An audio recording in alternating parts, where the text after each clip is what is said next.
Hello and welcome back to Spartan Music Monday. I'm Mikayla, and today I'm here with Rosario, our special guest. Hello.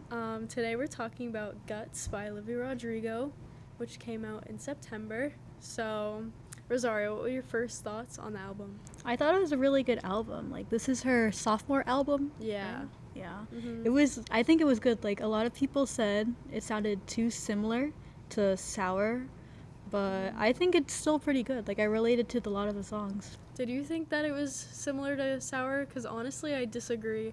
I feel like it's still very much her style, but at the same time, I feel like it sounded very different. So Yeah. Like, I don't know. a lot of songs, like, All American Beep, that was, like, very different than, like, Sour. I don't know. Yeah. I like that one. First of all, I like how all of her songs, sorry, there's a hair on my shirt. It's okay. I liked how the songs were very catchy, but at the same time, they were very, like, teenage girl, you know? Yeah. Like, which one's the good one?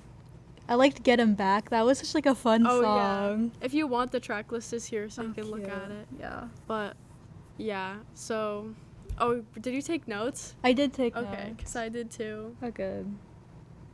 Yeah. So, yes, the first song on the album is All American Bleep.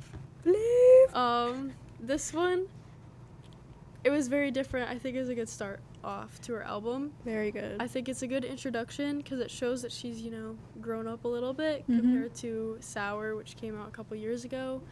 But at the same time, it's still very Olivia. Yeah, what did you think about that song? I really liked how it sounded, like all the instruments in it. Like, it was like punk rock, right? Oh, yeah, it was very catchy. I liked it a lot. Yeah. And I also liked the messaging in it. Like, the societal expectations of, like, girls. Yeah. I don't know. I like that. Also, I like the end, which is, like, that little Yeah, she's, like, screams. where it goes to, like, it goes from the, like, really, like, rock, very loud instrumentals to the, like, her cutesy, angelic girly, little, like, singing. And she's still got a little of, like, aggression in her voice because she's just like, I'm perfect. I'm grateful. I'm perfect. I love life. And I just thought it was very, like, girlish. It was. She's so teenage girl. Like, she really encaptured, like, female rage. Yeah. Exactly. Are you a female rager? I'm not a very rageful person, honestly. Yeah, you don't seem like it. You're very, very calm. I'm so calm most of the time. So calm. Yeah. It's scary. I don't think I've ever actually seen you mad. I don't get mad. You don't? I mean, like I what do. Happens if somebody, like, makes you angry? You're just like, yeah, whatever. I'll, like, get, like, a little upset, but, like, I don't know. That's understandable. Shall we move on? Yes, we should. Okay. Track number 2 is Bad Idea, right? I liked this one a lot. It was cute. It is cute. I feel like it's very relatable, not even just for me, but, like, I feel like I know a lot of people who have had this kind of mindset where they're just like, it's a bad idea, but I'm still gonna do it just because it's fun. And, like, not even just in the sense of, like, going back to her ex, just, like, in general. Like, I know so many of my friends make bad decisions just because it's a fun little thing to do. Like, they feel like doing it, like, on the whim. Yeah. It's a bad idea, but I mean, I don't encourage this to. behavior because, like, don't go back to your exes. You broke up with them for a reason, but, still, relatable, I guess. A little bit. To the teenage experience. Maybe not to me, but. Yeah, I never really had, like, I want to go back to him kind of moment. No. Yeah, I get it. So, next we have Vampire, which is a single, right? Yes, that's the lead single from that the one album. came out before the album, I'm pretty sure. That one came in, like, June? I think so. So, yeah, overall very good first impression of the album. I like this one a lot because I feel like, so Olivia described this album as, like, growing pains. So, like, Sour was, like, her teenage album, and this one she feels like she's grown a lot. And so Sour is more of, like, a breakup album. This one's more of her just being, like, a little sad and heartbroken. So this song takes definitely more of, like, a sad turn to it because it's just like, oh, sorry. It's okay. It's just like, you know, and I liked how it went from like, it took the turn from being very upbeat to very like the instrumentals were really good, but it was still very sad. Yeah, I really liked how she slowly built up like I guess like momentum of the song. She started off slowly with like just a piano, and then she started adding more and more instruments. I really liked that. Yeah, I did too, because it had such a strong like beat to it. I can't really describe it. I'm not very like good it has at like a talking good about that kind of impact. stuff, Like but she was building up more like something to it. maybe it has to do with like it's built up over time, her feelings towards this person, and then she's like finally done with it, and it's all built up too much, and she's just like And I also liked how she's like a vampire. I thought that was very cute. Like, oh yeah, you're like drawing me, like bleeding me dry like a vampire. I thought that was really cute. so like basically she's just saying that he sucked the life out of her, which, you know, I like a good metaphor. Yeah, it's cute. It was a cute metaphor in my opinion. I feel like vampires get a bad rep, like, you know, obviously I don't believe they're real, but I mean, Twilight is kind of like, I'm not a big fan of Twilight. I know a lot of people are, but I feel like, actually, I don't know what I'm saying. About vampires? They get a bad rep? Yeah. I think it's cute, but at the same time, you know, I don't want somebody to sink their teeth in me and just, like, drink my blood. So maybe they have a bad rep for a reason. They do. I don't know. I'm going on a tangent. But then we have track number 4, which is Lacey. Oh my gosh, Lacey. I actually really like this track. I love this one. This is one of my first ones that really, like, clicked for me. Like, when I listened to the whole album, like, actually, I'm not sure I listened to the whole album at once. I think I was listening to, like, different songs at different points. So this was one of the first songs that I, you know, liked. But I feel like it's also very sad once you realize, like, the meaning behind it. Because, like, I've seen so many girls post and even, like, my friends talk about just, like, experiences where you're, like, in that situation where you have a girl who's kind of like that Lacey to you and you're jealous of her because of, like, a situation or, like, it just seems like she has it all going on. And it's so sad. I know. Like, the way she would, like, talk about Lacey, like, how, like, Lacey's perfect and how she's so jealous of Lacey. Like, yeah. She said, like, she is jealous of her eyes and how, like, she hates how she's jealous of her eyes. I was like, that's... It's sad because also, like, nobody's perfect. So while you can see somebody in that light and, like, idolize them, nobody's gonna be that perfect. It's just, like, the way that you kind of see it, especially if it's from a jealous standpoint, which I think this song is, because it's been speculated that, you know, it's about Sabrina Carpenter or whatever, because of the whole Joshua Bassett thing, which would make sense, honestly, because also Sabrina Carpenter is, like, that very, like, she seems like she always has everything going, like, together. She always has bows in her hair. She's, like, beautiful. She is. She has a very beautiful energy. Like, she just radiates. She radiates like, elegance. Yes, exactly. So I feel like I would understand it if the song were about her. She's very, very pretty. She is.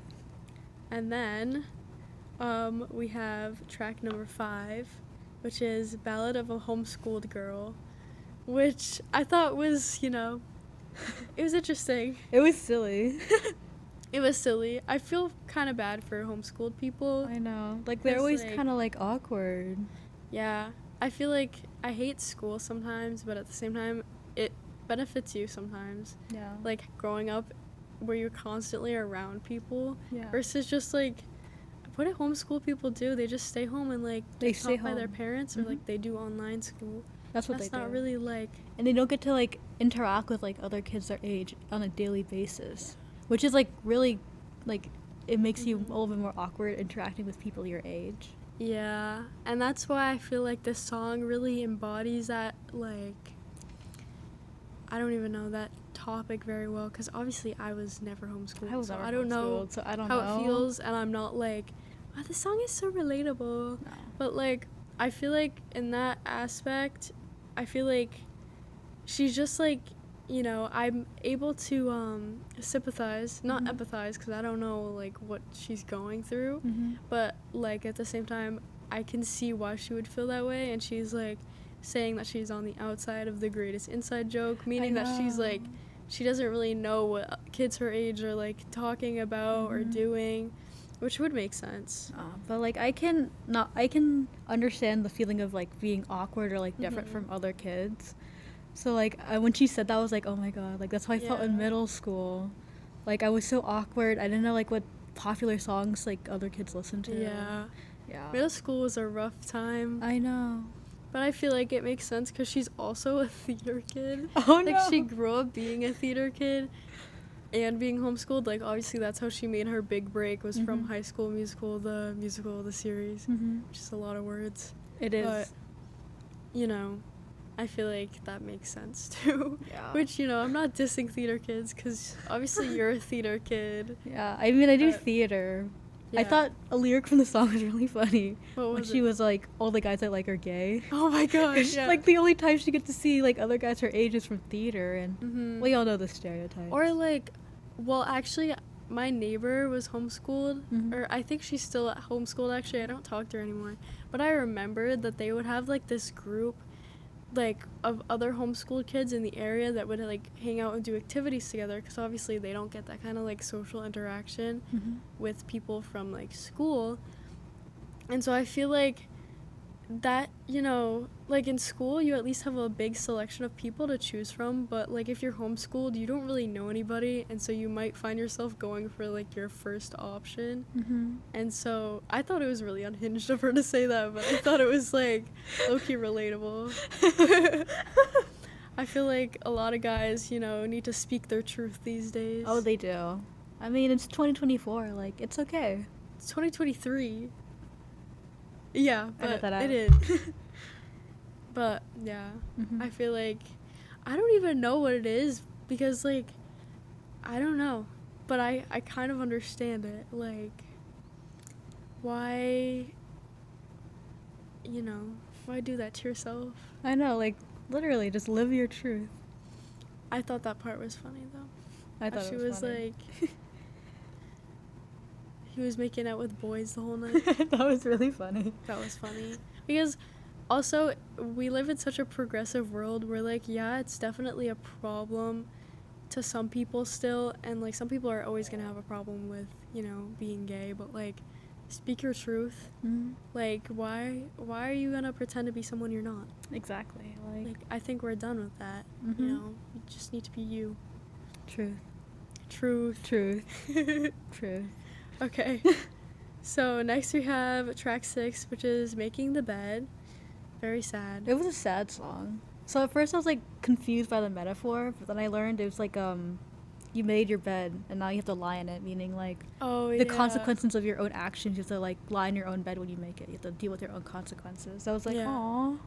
So what is she talking about in the song then? Does she like put herself here? Yeah, like she's trying to live with her the consequences of her actions, and the bed will like symbolize all of her bad choices, but also signifies comfort, like pulling the sheets over her head, like she's hiding from all of her problems. Oh yeah, like, that makes sense. Yeah, I liked it a lot. I also liked the lyric. I thought it was interesting where she says, sometimes I feel like I don't want to be where I am, because with that it's also like she's saying that she put herself where she is, but at the same time she wishes like that she didn't, and like maybe it's a bit of like self-sabotage, because I feel like everybody kind of gets to that point sometimes where like you just, you know, sabotage things because you don't feel like, you know, putting yourself in that position. But that would make a lot of sense if she was like, I don't want to be where I am, because this was a sad song. It was. It takes a very, like, obviously Vampire is very sad, and so is Lacey, but like they, you know, are still kind of tied into like the teenage experience, so they're not as like, I don't even know the word for it, they're just not as like terribly sad. Like this song was just so detrimental to listen to. Oh yeah, I was like on the verge of tears. I was like, oh my gosh. I know, I couldn't listen to this song too much because like it would make me sad, so I was like, yeah, skip this track for now. Oh yeah, she said so tired of being a girl in this song, and I was just like, truth. She's so me. Yeah. It's so tiring sometimes, you know? Yeah, but like she really just put it all, like she put the feeling into the song. Yeah, like I could really just like feel her emotions. Like she did a good job with the lyrics. She also has really good vocals. She does. Not even just in this song, but in like literally every song she has. Like her voice is not like just powerful and like strong. You can also hear her emotions in her voice, which is like amazing. It is amazing. I think it's also probably because she grew up in theater, because she has such a strong voice. I know. But it's like she obviously went to like vocal lessons and stuff, but she worked to where she got. So. Oh yeah, definitely. Yeah. So shall we talk about Logical? Yes. Because I have a lot to say. Say your truth. Oh my gosh, this song like mentally destroyed me, because it's just like, first of all, it's very original. I'm not sure I've heard a song like this before. Not like musically, but lyrically, because I'm the kind of person who focuses like on lyrics. I love finding the deeper meaning to things. And so I feel like, well, the concept is like it's very simple, of like, you know, she's like, you had me thinking like 2 + 2 = 5. I know. And like say that like love is never logical, and like all this stuff. It was just so sad. I was like feeling the things for her. I was like, oh my gosh.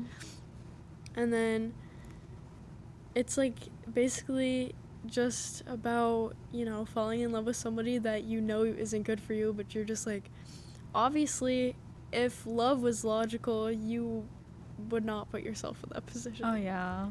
But, you know, it's just, yeah, it's just an experience. I know. And like how she talks about like how her ex is like a master manipulator and things like that got her thinking 2 + 2 = 5. I thought that was a really cute lyric.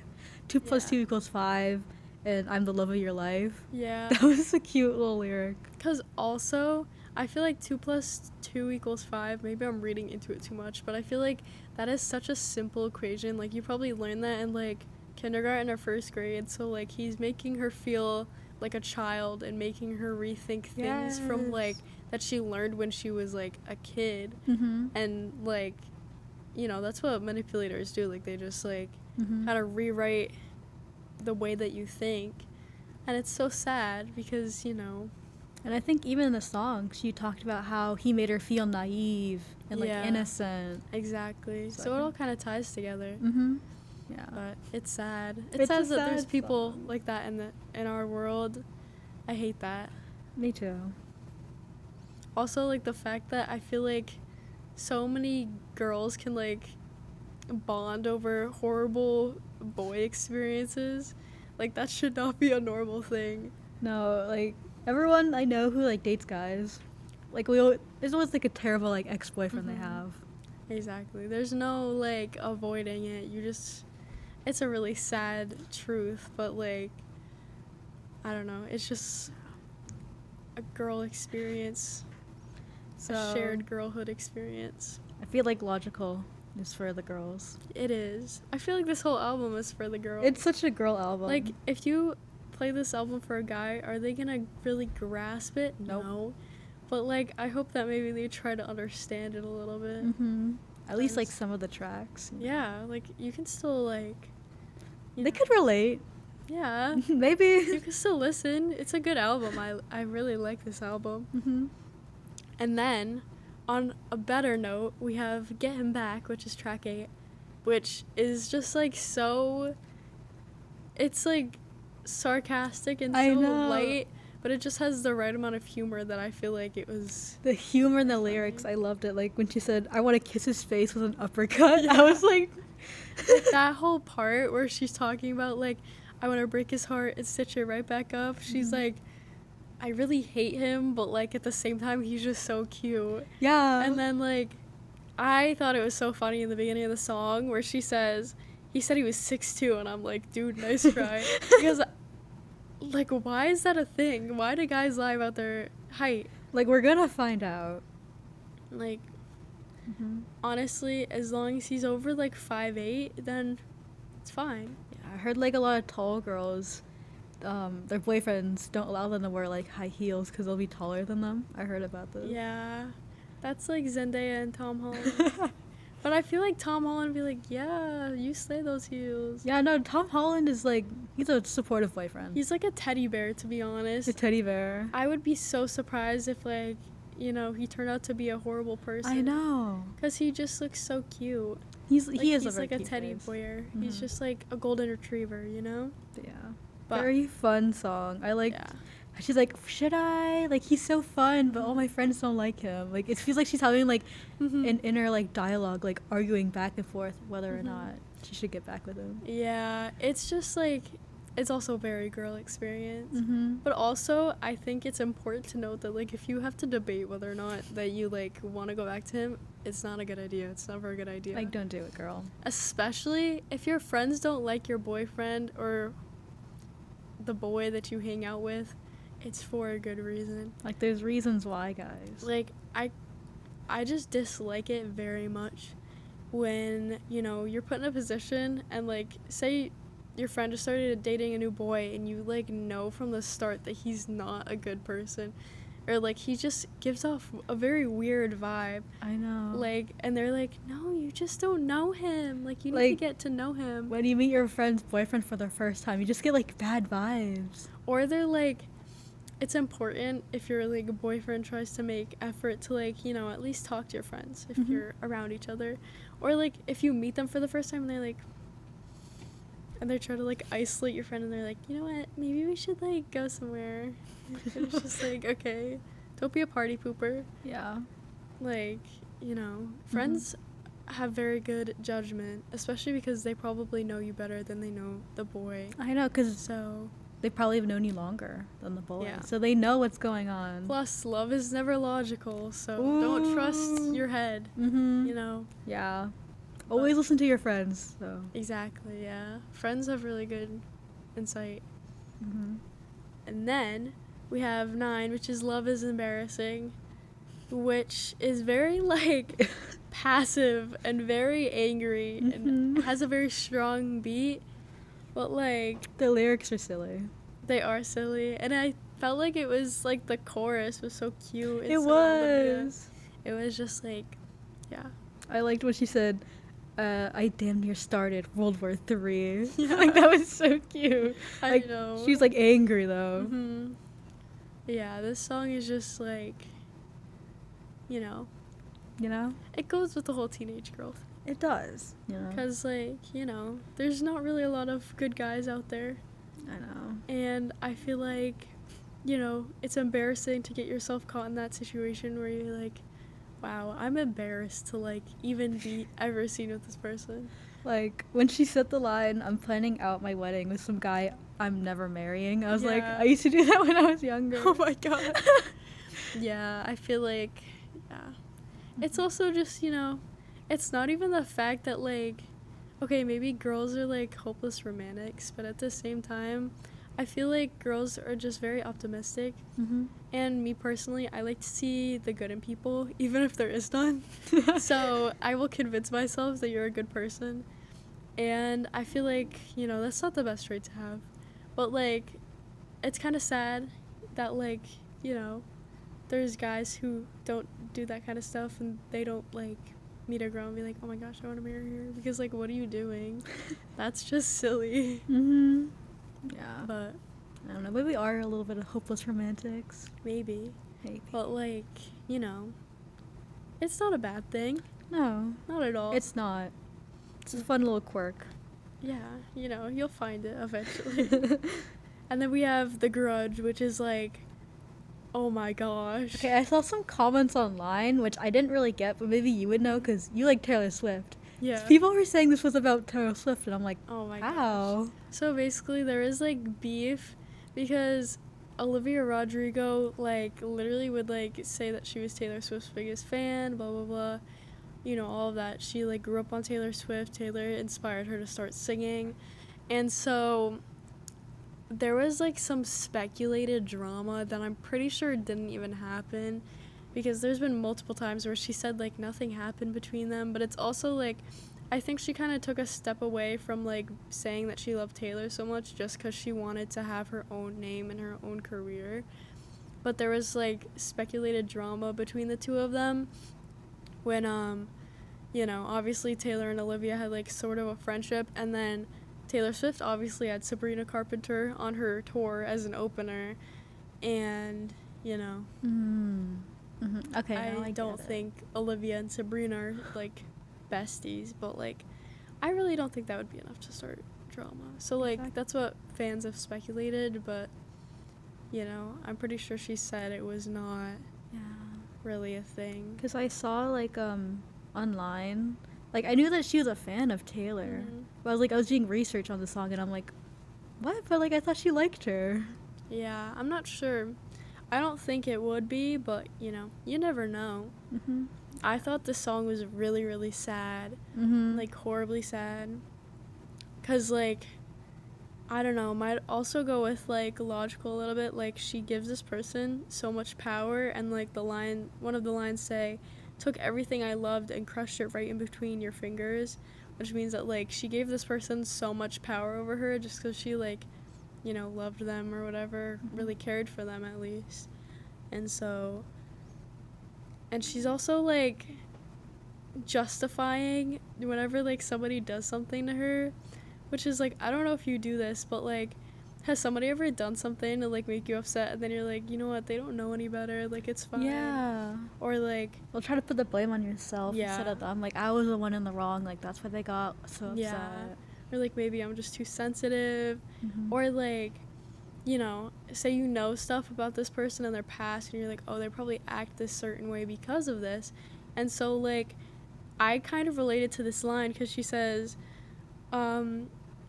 I know hurt people, and like we both drew blood, but these cuts were never equal. So like, you know, they both did stuff to hurt each other, and like she knows that they've been through stuff, and that's probably why they act this way, but she's like almost justifying it. And it's kind of sad because like, you know, you should be able to like feel hurt without trying to feel guilty about being upset. Yeah. So it was just sad. Like you're right. Like she did like try to justify a lot of like the things in the song. I was like, it's okay though. Like yeah, she was like, it's alright.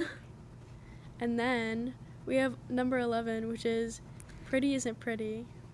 And I really love this song. I love this song too. I feel like it takes a lighter turn on the album because the rest of it, even if it's not sad, it's very like passive aggressive or just like, you know, very like cheeky is the word I would say. But the song is just cute, but it's like the lyrics are very sad. I know. And it kind of has to do with track 1 where it's like, you know, standards. And this one's like focusing on like beauty standards for women. Like I remember the line, there's always something in the mirror that I think looks wrong. I was like, that's such a girl experience. And also the one where she's like, I could try every lipstick in every shade and like she still won't be pretty enough. And it was just so sad because I feel like, especially with like social media, which has like benefits sometimes, when you're constantly like seeing all these girls, especially models and like people who are made famous because they're pretty all over your feed, it's like drilling it into your head that like, oh, that's what pretty is. And like nobody looks like that all the time in real life. And like our brains are programmed to only see like a very small amount of people in our lifetime. So like social media has changed that, and I feel like society's standards for women are just so competitive because there's really no way to beat it either, because like it's always something different. Like I've seen a lot of trends on TikTok that like people don't even realize are pretty, like, you know, there's so many like weird like beauty standard trends on TikTok, like, and they're all focused on like, you know, surface level beauty, like surface level beauty for women. Like yeah, if your lips like go past your nose when you pucker up, like you're pretty, or like if your chin is this length, you're pretty. It's so or like stupid. have you ever seen, there's like a filter on TikTok where it has like the lines on your face, and if you have a certain number then your face is perfect.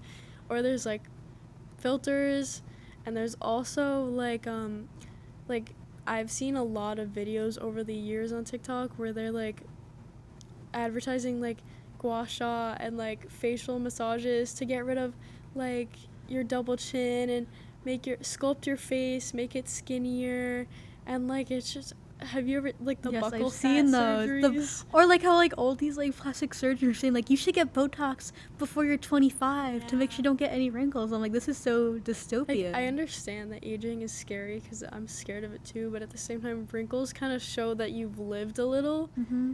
And I feel like that's almost sad because also the thing is since it's very targeted towards women, like,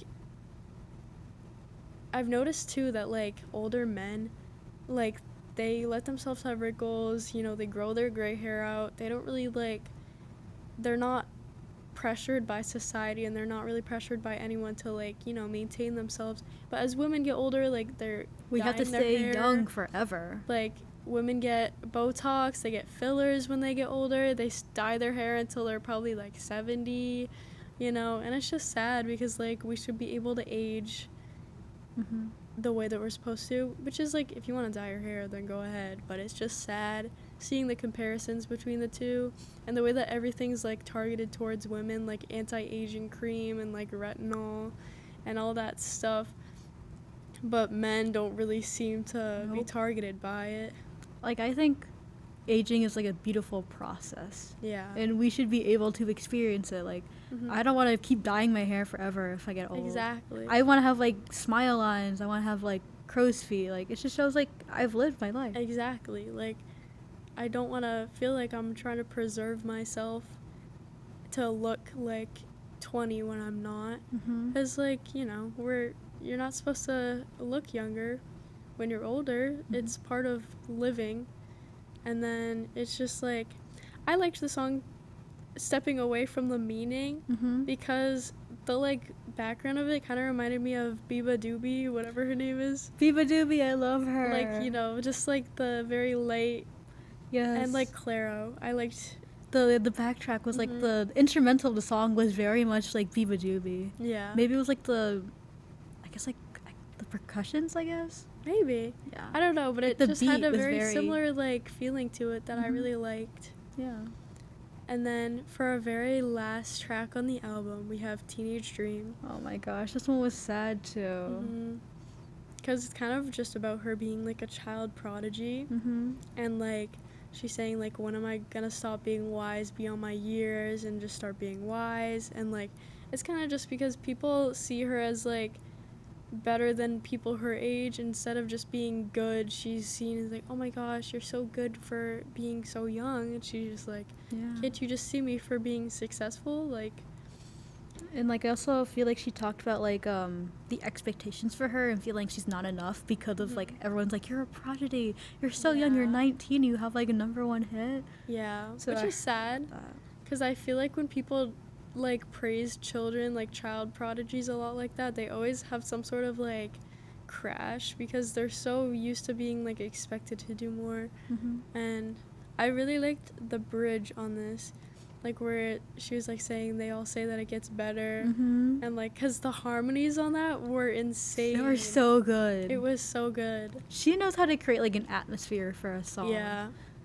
Like she's so good at like portraying the emotions she's feeling when she writes Mhm. a song. The bridge of this one kind of reminded me of, like, Driver's License. You Mhm. know, the bridge of that Yeah. one. It had the same, like, feeling to it, like the harmonies. It sounded like there was, like, some synth in the background. Like, it was just very, like I felt, like, immersed in the song. Like, I felt like it was just, I don't even know. It was just, Mhm. like, I just felt like I was there.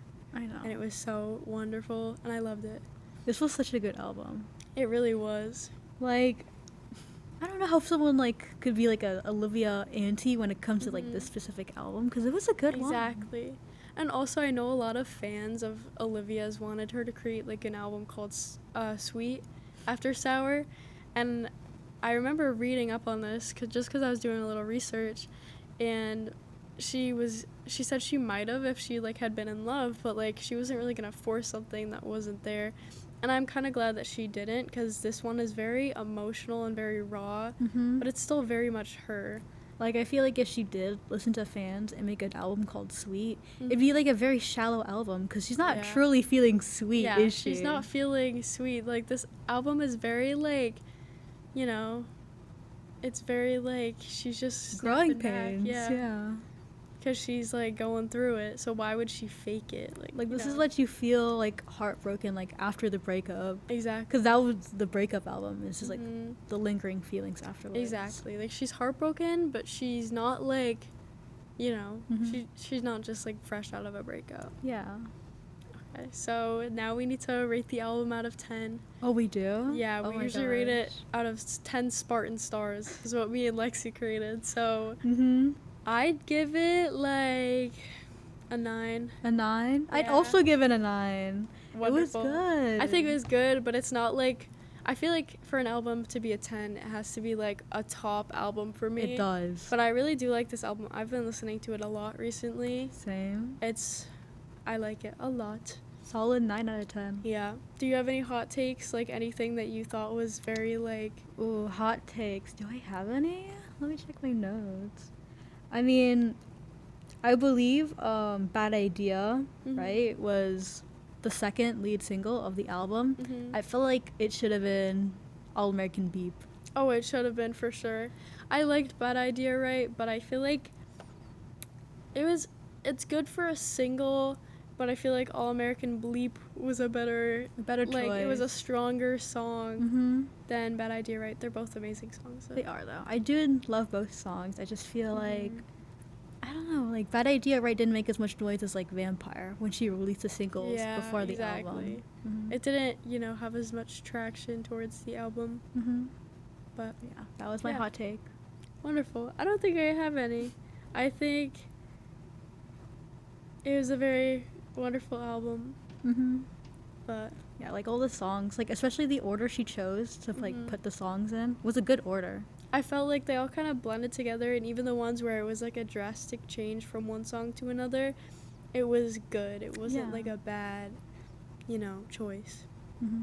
But anyways, I think that's all we have for today. Yay! Thank you for joining us. I'm so happy to be here. I know, we're happy to have you. Oh, thank you. All right, we'll see you guys next week. Bye. Bye.